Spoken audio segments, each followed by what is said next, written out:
আমরা মুসলমান, আমরা মরতেও জানি, আমরা মারতেও জানি। মুসলমান যেই কদম দ্বীনের পতাকা বন্ধ করার জন্য একবার সামনের দিকে অগ্রসর করে, কোনো বেঈমানের ভয়ে, কোনো বাতিলের ভয়ে ওই কদম আর মুসলমান পেছনের দিকে হটায় না। কথা বলেন ঠিক কিনা?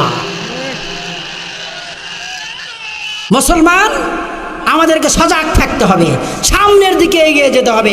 বুলেট মুসলমানের বুকে লাগে, পিঠে নয়। আর যারা মুনাফিক তাদের বুলেট পিঠে লাগে, বুকে নয়, কারণ তারা জিহাদের ময়দান থেকে পলায়ন করছে। কথা বলেন ঠিক কিনা? একজন মুমিনে কামেল কখনো জিহাদের ময়দান থেকে পলায়ন করতে পারে না। দ্বীন ও